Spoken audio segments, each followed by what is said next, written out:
नमस्कार, मैं रवीश कुमार। बिहार में चुनाव का प्रचार थम गया। दूसरे चरण के प्रचार के आखिरी दिन भी बीजेपी या एनडीए ने साफ नहीं किया कि नीतीश कुमार ही मुख्यमंत्री होंगे। इस चुनाव में मुख्यमंत्री का एक ही घोषित उम्मीदवार बचा रह गया, तेजस्वी यादव। उनके सामने दूसरे नाम की घोषणा नहीं हो सकी, मगर यह लड़ाई तेजस्वी बनाम बीजेपी की हो चुकी है। इस लड़ाई का एक और चेहरा है इस चुनाव में, और वो चेहरा है 30,000 करोड़ का। बेरोजगार, बुजुर्ग और महिलाओं के खाते में भेजने के लिए जिन जिन योजनाओं का ऐलान किया गया है, उनकी कुल राशि करीब 30,000 करोड़ बताई जा रही है। तो एक तरफ एनडीए का 30,000 करोड़ है और दूसरी तरफ विपक्ष के तेजस्वी। लड़ाई दिलचस्प और बेहद खतरनाक है।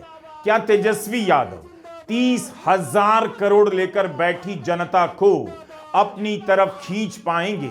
भारत के लोकतंत्र का, चुनावी राजनीति का सबसे बड़ा इम्तिहान है। लेकिन इसके बाद भी 30,000 करोड़ बांटने के बाद भी अमित शाह का मुद्दा कुछ और है। मेरे जिगर के टुकड़े जैसे युवा मित्रों, आप सभी को राम राम।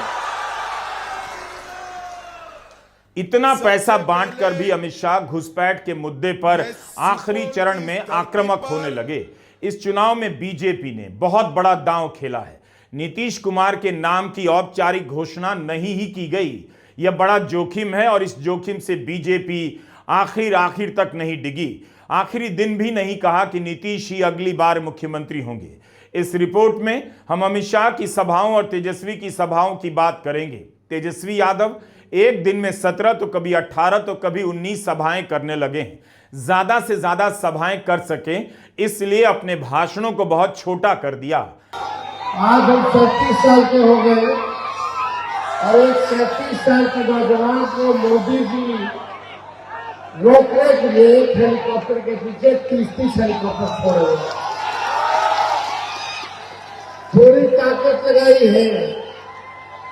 एक 37 साल के नौजवान को रोकने के लिए पूरा भारत सरकार, उनके केंद्र मंत्री, पूरा बिहार सरकार, उनके सभी मंत्री, प्रशासन के भ्रष्ट अधिकारी, सीबीआई, ईडी, इनकम टैक्स, चुनाव आयोग, मोदी मीडिया, पूंजीपति, सब लोग लगा है केवल एक 37 साल के नौजवान को रोकने के लिए। 2025 का चुनाव नीतीश कुमार को फेयरवेल दे रहा है या राजनीति का एक और मौका? अमित शाह बीजेपी की सरकार और एनडीए की सरकार की बात करते हैं। क्या बीजेपी इस चुनाव को बिहार में अपने लिए एक बड़े अवसर के रूप में देख रही है? अमित शाह के बयान के बाद भी मीडिया में इन सवालों पर चर्चा नहीं, मगर बाद में जरूर होगी। फिर से एनडीए सरकार बनाओगे तो मेरे साथ दोनों हाथ उठाइए, जरा उठाइए दोनों हाथ। विजय के संकल्प की मुट्ठी भींचे और प्रचंड आवाज से बोलिए, जय श्री राम, जय जय श्री राम। ऐसा लग रहा है कि बीजेपी बिहार में बी टीम से बाहर आने के लिए तड़प रही है। हम अमित शाह की सभा पर आएंगे, लेकिन यह चुनाव जेडीयू के अस्तित्व का भी है। क्या यह पार्टी खुद को बचा पाएगी या शिवसेना या एनसीपी की गति प्राप्त करेगी? दांव पर तेजस्वी का बहुत कुछ है। आरजेडी 143 सीटों पर चुनाव लड़ रही है। चुनाव प्रचार के आखिरी दिन तेजस्वी की सभाएं रोहतास, दिनारा, रामगढ़, कैमूर की तरफ रही। 2020 में आरजेडी को 75 सीटें मिली, सबसे बड़ी पार्टी बन गई, मगर सत्ता से दूर रह गई। क्या 18-19 सभाएं कर तेजस्वी सरकार बनाने का आंकड़ा छू लेंगे? इतनी सभाएं करने के लिए तेजस्वी यादव ने 2-2 हेलीकॉप्टर का बैकअप रखा है। एक दिन में हेलीकॉप्टर 7 से 8 सभाओं में ही उड़ान भर सकता है। एक लौट जाता है तो दूसरा आगे की सभा के लिए उड़ता रहता है। कई सभाओं में देर शाम भी पहुंचे। कटिहार के प्राणपुर में लोगों ने मोबाइल फोन के टॉर्च से तेजस्वी का स्वागत किया। गोदी मीडिया ऐसे दृश्यों को तेजस्वी के लिए लहर कभी नहीं कहता। तेजस्वी की सुपौल, किशनगंज, कटिहार, अररिया में सभाएं पहले ही हो चुकी थीं। आने में देरी हो गई, इसके लिए हम आप लोगों से माफी चाहते हैं। आप सबको बता दें कि आज हमारा 18 रैली है, इसके बाद भी कटिहार और पूर्णिया में है।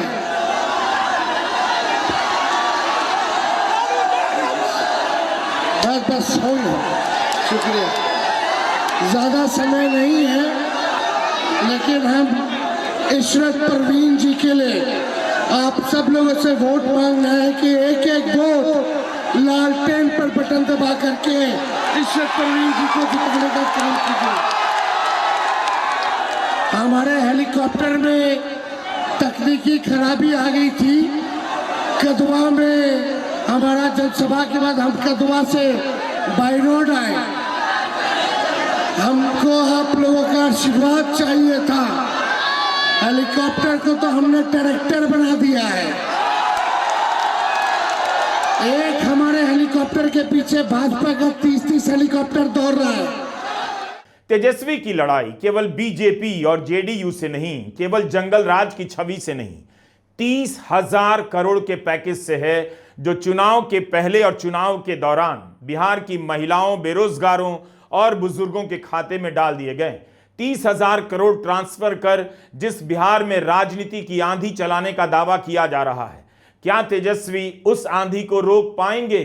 आज की तारीख में विपक्ष के लिए आसान नहीं इतनी भीड़ जमा कर लेना, लेकिन इस भीड़ को मीडिया की चर्चाओं में खारिज कर दिया गया है। कल तो 19 रैली हम किए अकेले, गला थोड़ा बैठ गया है, लेकिन अपने मालिकों के बीच सासाराम आकर के आप लोगों ने जो आशीर्वाद दिया है, जो ताकत दी है, निश्चित तौर पे ये सरकार को हम लोग उखाड़ देंगे।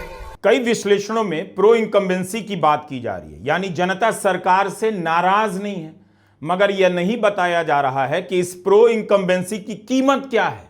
इसके लिए राज्य सरकार के खजाने से 30,000 करोड़ रुपए चुनाव के दौरान और उससे पहले बांटे गए। इस 30,000 करोड़ ने बिहार के चुनाव को बदल दिया है। इसके जवाब में तेजस्वी यादव भी इससे अधिक देने का वादा कर रहे हैं। क्या बिहार की जनता एक से पैसे लेकर दूसरे पर और पैसे लेने का यकीन करेगी? अगली सरकार क्या केवल जनता को पैसे बांटने का ही काम करेगी? एक मौका तेजस्वी को दीजिएगा सरकार बनाने का, लेकिन एक मौका मांग रहे हैं आप लोगों से, और एक मौका मिलेगा तो जिस परिवार में सरकारी नौकरी नहीं है, उस परिवार में एक सरकारी नौकरी तेजस्वी देगा। गैस सिलेंडर 500 रुपया कर दिया जाएगा, और 14 जनवरी को मकर संक्रांति के अवसर पर माई बहन मान योजना के तहत अपनी माताओं बहनों के खाते में 30,000 रुपया हम लोग डालेंगे। पेंशन 1,500 रुपया कर दिया जाएगा, और जितने किसान भाई हैं जो बिजली का इस्तेमाल सिंचाई में लगता है, उसको फ्री कर दिया जाए। इसके बाद भी अमित शाह को नौकरी से लेकर बेरोजगारी के सवालों का सामना करने के लिए घुसपैठ का मुद्दा उठाना पड़ रहा है। 2014 से बीजेपी की सरकार केंद्र में है, 2005 से नीतीश कुमार बिहार में मुख्यमंत्री हैं। कोई जवाब नहीं, घुसपैठ कहां से हो गया है। लगता है इस बार ध्रुवीकरण का नया टैगलाइन है, नया नाम है घुसपैठिया। लालू प्रसाद यादव और राहुल बाबा दोनों कान खोलकर सुन ले, हम घुसपैठिए को डिटेक्ट करेंगे, मतदाता सूची से डिलीट करेंगे और उनको डिपोर्ट करेंगे। अपने देश वापिस जाना पड़ेगा, वापिस जाना पड़ेगा। इस सीमांचल की भूमि पर घुसपैठियों की कोई जगह नहीं रहने वाली है। ऐसा लगता है गृहमंत्री ने तथ्यों का साथ छोड़ दिया है। सभी को पता है और सबने देखा है, बिहार में राहुल गांधी की यात्रा वोट चोरी को लेकर हुई, लेकिन अमित शाह इस तरह के दावे किए जा रहे हैं, घुसपैठ बचाओ यात्रा का नाम दे रहे हैं। क्या घुसपैठ उनका आखिरी दांव है, या किसकी नाकामी है, उनकी या नीतीश कुमार की? बिहार की यात्रा पर निकलने से पहले राहुल गांधी ने 7 अगस्त को दिल्ली में एक प्रेस कॉन्फ्रेंस की और बताया कैसे कर्नाटक और महाराष्ट्र की एक एक सीट पर वोटर लिस्ट में धांधली की गई। उस समय बिहार में एसआईआर चल रही थी। विपक्ष एसआईआर की धांधलियों को लेकर सुप्रीम कोर्ट में लड़ रहा था। कोर्ट ने एक बार भी नहीं कहा घुसपैठ को बचाने के लिए विपक्ष लड़ रहा है।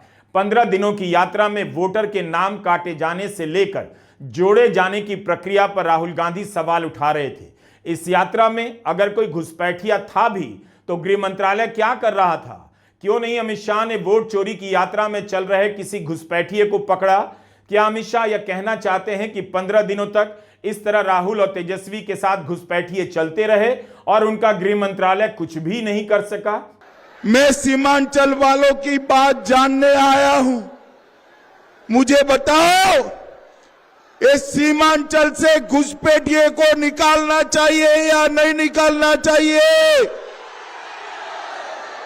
जोर से बोलो, घुसपैठिए को निकालना चाहिए या नहीं निकालना चाहिए? ये अभी राहुल बाबा और लालू का बेटा घुसपैठिया बचाओ यात्रा लेकर निकले थे। वो चाहते हैं कि सीमांचल घुसपैठियों का गढ़ बने। मगर सीमांचल वालों, मैं कहकर जाता हूं, न केवल सीमांचल, पूरे बिहार से एक एक घुसपैठियों को हम चुन चुन कर निकालने का काम करेंगे। जब बिहार में एसआईआर शुरू हो रही थी तो घुसपैठ का भूत आयोग के सूत्रों के हवाले से मीडिया में खड़ा किया गया और जब फाइनल लिस्ट आई तो घुसपैठ का पता नहीं। अमित शाह को बताना चाहिए एसआईआर में कितने घुसपैठिए मिले। क्या इतने मिले कि वे बिहार के युवाओं की नौकरी खा गए हैं? अगर बिहार में नौकरी के संकट का जवाब घुसपैठिया है, घुसपैठिया नौकरी छीन रहे हैं, तब फिर अमित शाह को बताना चाहिए कि घुसपैठियों को नौकरी कैसे मिल गई, किस कंपनी या सरकार ने नौकरी दी है। बिहार में भयंकर बेरोजगारी है और इसका कारण घुसपैठिया कब से हो गया। नौकरी तो किसी के लिए भी नहीं है, होती तो युवाओं को भी मिलती, केवल घुसपैठिए को नहीं। क्या यही मोदी सरकार का पैमाना है कि घुसपैठिए को नौकरी मिल जा रही है और बिहार के युवाओं को नहीं? अमित शाह टारगेट कर रहे हैं या अपनी असफलता पर वोट मांग रहे हैं? भाइयों बहनों, ये घुसपैठिए हमारे युवाओं की नौकरी छीनते हैं, हमारे गरीबों के राशन से हिस्सा लेते हैं और देश को भी असुरक्षित करते। मैं आज सीमांचल के पूर्णिया में पूरण देवी की भूमि पर बनमक्खी में आज कहकर जाता हूं, न केवल घुसपैठियों को निकालेंगे, उनका, अरे सुनो सुनो, उन्होंने जो अतिक्रमण किया है ये भी पूरा जमीन दोस्त कर कर सीमांचल की भूमि को यहां पर जितने भी अवैध धंधे लालू के राज में शुरू हुए और घुसपैठियों ने बढ़ाए हैं, अगले 5 साल में सीमांचल में एक एक अवैध गतिविधि को भारतीय जनता पार्टी और एनडीए की सरकार उखाड़ फेंकेगी, उखाड़ फेंकेगी। बीजेपी और एनडीए की सरकार, नीतीश की सरकार नहीं। अमित शाह ने अपनी तरफ से कोई कंफ्यूजन नहीं रखा। पूछने पर कहते हैं कंफ्यूजन मत पैदा कीजिए। क्या अमित शाह आखिरी वक्त में सब कुछ ट्राई कर रहे हैं? उनके भाषण में भय का, भूत का आलम क्यों है? एक तरफ ललन सिंह इंटरव्यू दे रहे हैं, एनडीए की आंधी चल रही है, दूसरी तरफ अमित शाह भी कह रहे हैं कि 160 सीटें आएंगी और उसके साथ साथ यह भी कह रहे हैं जंगल राज आने वाला है। फिर से जंगल राज चाहते हो क्या? जोर से बोलो, चाहते हो क्या? जरा भी गलती हुई, तीर और कमल छाप के अलावे कहीं गए तो भेष बदलकर, चेहरा बदलकर कपड़े बदलकर जंगल राज आने वाला है। अमित शाह घुसपैठ पर इतना दांव क्यों खेल रहे हैं? क्या खाते में पैसे डालना काफी नहीं रहा, जिसके बदौलत कहा जा रहा था कि पैसे डालकर चुनाव के नतीजे पहले ही तय किए जा चुके हैं, अब इस चुनाव में कुछ नहीं रहा? अमित शाह के भाषण में पैसे गिनाए जा रहे हैं और दावा कर रहे हैं कि आगे भी बढ़ा देंगे। 2 लाख की राशि को 5 लाख कर देंगे। उन्हें बताना चाहिए कि 20 साल में कितनी चीनी मिलें लगी हैं, लेकिन वादा कर रहे हैं अगले 5 साल में 25 चीनी मिलें लगा देंगे। इतना ही नहीं, अगले 2.5 साल में हर जीविका दीदी के बैंक अकाउंट में 2 लाख रुपया हम डालने का काम करेंगे। 2 लाख। भाइयों बहनों, विधवा पेंशन को हमने बढ़ाकर 400 से बढ़ाकर 1100 किया। जीविका दीदी का मानदेय दुगना किया।